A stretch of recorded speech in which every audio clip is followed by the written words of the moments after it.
जिस सोनम रघुवंशी की सलामती के लिए उसके घर परिवार वाले पिछले 2 हफ्ते से दुआएं मांग रहे थे, वो सोनम सुरक्षित और जिंदा तो लौट आई है, मगर उसने भरोसे को मार दिया।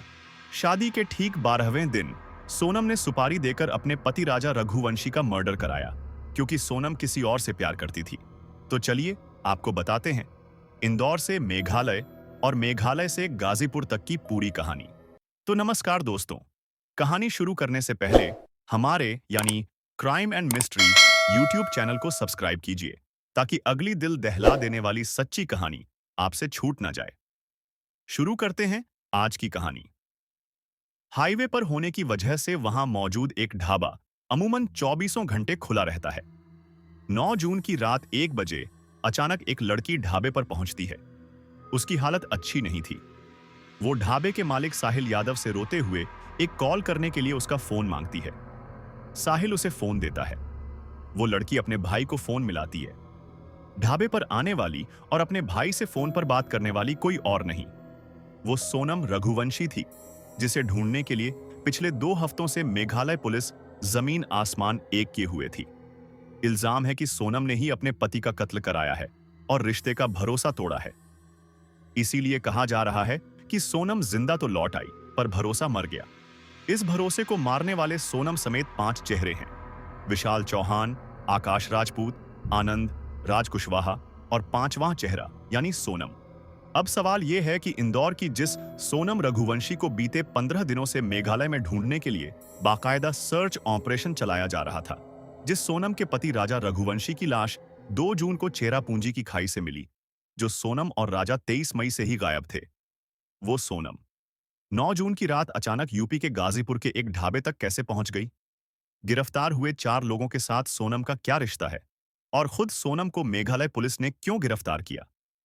तो इस कहानी की शुरुआत जितनी सनसनीखेज थी, क्लाइमैक्स उससे भी ज्यादा हैरत अंगेज है। दरअसल सोनम वो पत्नी है जिसने अपनी शादी के ठीक 12 दिन बाद अपने पति राजा रघुवंशी की सुपारी देकर हत्या करवा दी।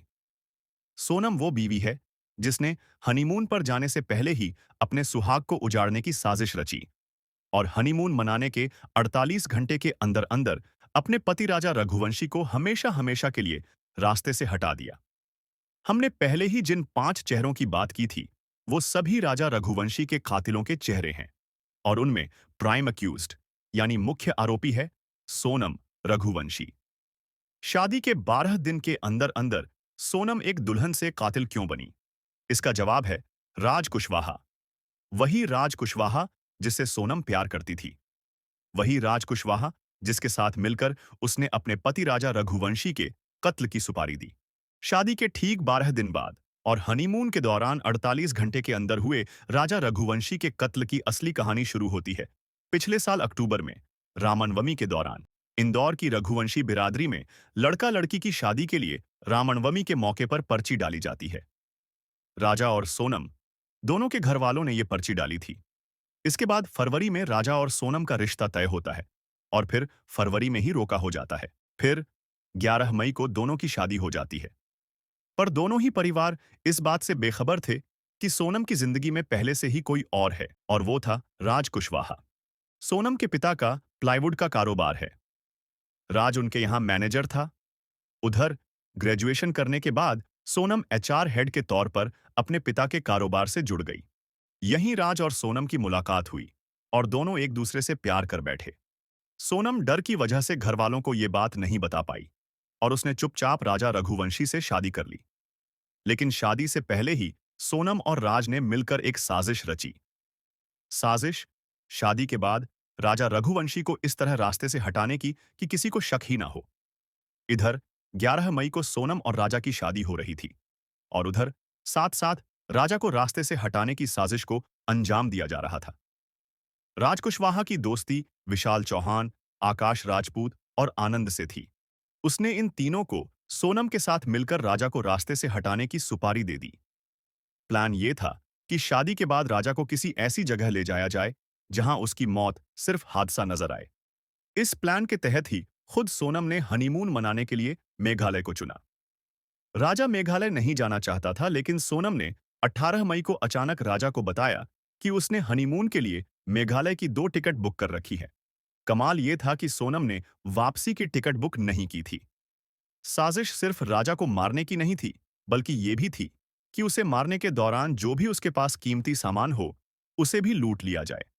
इसीलिए हनीमून पर जाने से पहले घर वालों के ना चाहते हुए भी राजा अपनी कीमती चेन साथ लेकर गया था। सोनम और राजा की फ्लाइट की टिकट 20 मई की बुक थी, लेकिन साजिश को पूरी करने के लिए सोनम और उसके प्रेमी राज कुशवाहा ने तीनों सुपारी किलर यानी विशाल, आकाश और आनंद को 17 मई को ही इंदौर से मेघालय भेज दिया। राज कुशवाहा ने इन तीनों को 50,000 रुपए और एक मोबाइल दिया था। वे तीनों इंदौर से सड़क और ट्रेन के रास्ते होते हुए मेघालय पहुंचे। उधर गुवाहाटी होते हुए 21 मई को सोनम और राजा रघुवंशी भी मेघालय पहुंच गए। अब जिस ईस्ट खासी हिल्स के चेरापूंजी इलाके में सोनम और राजा रघुवंशी रुके थे, ये तीनों भी वहीं आसपास थे। राज कुशवाहा ने जो मोबाइल इन तीनों को दिया था, उसी मोबाइल पर सोनम लगातार उनके टच में थी और आखिरकार 23 मई को तीनों सुपारी किलर को सही मौका मिल गया। सोनम के बताए लोकेशन पर तीनों पहुंचते हैं और राजा रघुवंशी के सिर पर पेड़ काटने वाले तेजधार हथियार दाव से पहले उसके सिर के पिछले हिस्से पर और फिर सिर के अगले हिस्से पर वार करते हैं। फिर राजा रघुवंशी की लाश गहरी खाई में फेंक देते हैं। राजा रघुवंशी के इस मर्डर केस से कुल 3 राज्य जुड़े हैं। साजिश एमपी के इंदौर में रची गई, कत्ल मेघालय में हुआ और मुख्य आरोपी यूपी के गाजीपुर से पकड़ी गई। पर चूंकि कत्ल मेघालय में हुआ है, लिहाजा ये केस मेघालय पुलिस का है।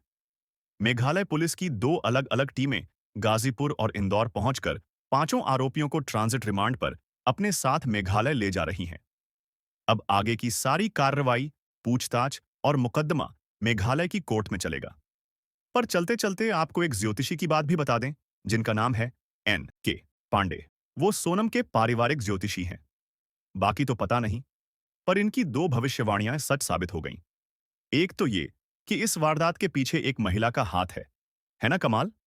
ज्योतिषी जी ने क्या खूब कहा कि इसमें किसी महिला का हाथ है, पर शायद खुद इन ज्योतिषी जी को तब ये पता नहीं था कि वो महिला कोई और नहीं, अपने ही घर की सोनम है।